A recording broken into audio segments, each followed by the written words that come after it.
Okay, today we are going to look at ellipses. Ellipses are these three little dots on each side here. One set of these is called an ellipsis. There are two main uses for ellipses. Number one, to show a pause or break when someone stops speaking because they are interrupted or they trail off in thought for some reason. In this example test question, it asks us to choose two sentences that use ellipses correctly to indicate a pause, a break, or omission.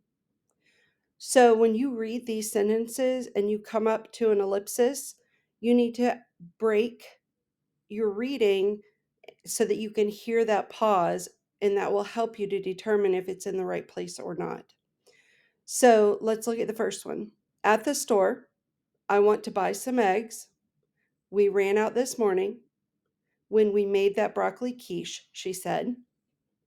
So, according to our rule, we would use those breaks when someone stops speaking because they're interrupted or have some other reason. This person does not need to make those pauses.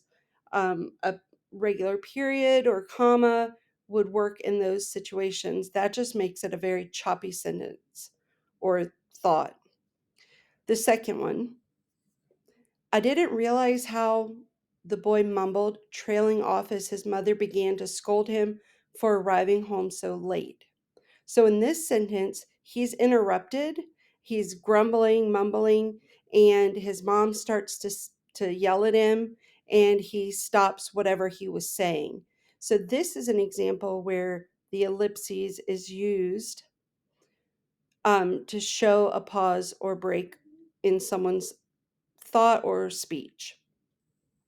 All right, the third one. The instructor yelled, "Come on, you can do better than that. I want to see you work harder. Stop being so lazy." That is not a good use of an ellipses, of the ellipses, because it's breaking what he's saying when it doesn't need to break the thought. This fourth one. I was glad to help, the cashier said cheerfully after returning a pair of sunglasses to its rightful owner. She doesn't have anything else to say here. It's the end of the thought or the end of her speech. So you would just need a period here. Okay, and let's check this last one. I'll meet you at volleyball. Pizza for dinner was all Mike could hear of his mother's instructions from his broken phone. So we have a clue here that his phone is broken and it says all he could hear. So that means she was saying something else, but it was broken up by static or something going wrong on the phone. And our rule is to show a pause or a break when someone stops speaking. So this example would be proper use of ellipses. So we had this second one is correct and this last one is correct. Okay, let's look at a second reason we would want to use ellipses. Okay, when we want to use a quote for text evidence in our essays, the quote might be too long or we don't need to use all the parts of the quote. We would use and insert ellipses.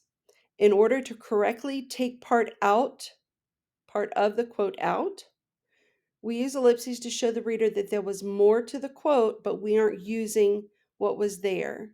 That gives proper credit to the original person who made the quote, to properly note that there is more if the reader wants to go look and see what else was said, but we're just not using it. So here's an example of an original statement. In 1842, Tsar Nicholas I hired George Washington Whistler, an American builder, draftsman, engineer, and soldier, to build the Moscow St. Petersburg Railway.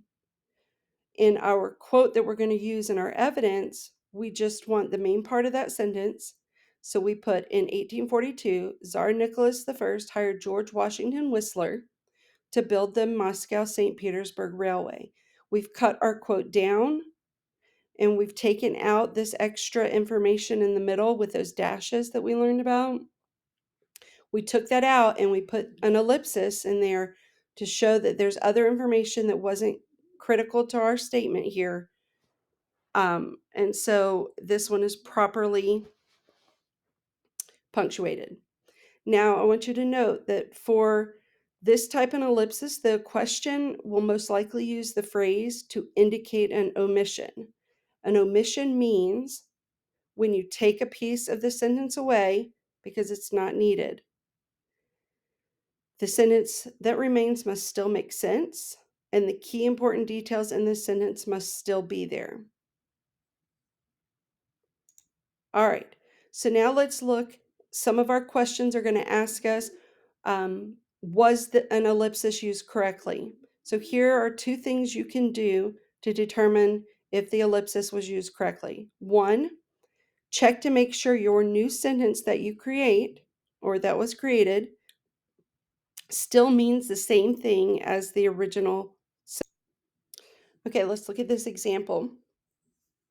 The El Nino Southern Oscillation, ENSO, is a phenomenon associated with fluctuating ocean temperatures in the Pacific Ocean.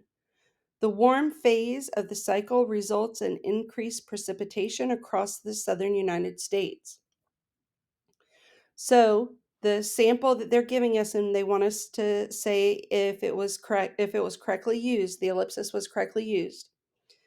That put the El Nino Southern Oscillation is a phenomenon associated with fluctuating ocean temperatures across the southern United States. That is not what our original quote said. It said the phenomenon is associated with the ocean temperatures in the Pacific Ocean, and it causes precipitation, increased precipitation across the United States. So this new sentence here does not have the same meaning as the original. So we would have to click no, this was not a correct use of an ellipsis.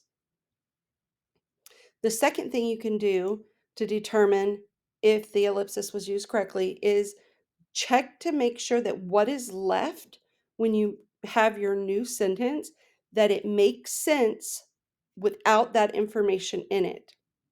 Okay, so here's the original. At the Royal Horticulture Society Chelsea Flower Show in London, participants create complex themed gardens and elaborate flower sculptures. All right, so the new one says, at the Royal Horticulture Society Chelsea Flower Show in London, gardens and elaborate flower sculptures. That sentence does not make sense on its own. It is not grammatically correct. It does not make logical sense by itself. So this would not be correct. The sentence no longer is grammatically correct, and this is not a good use of an ellipsis.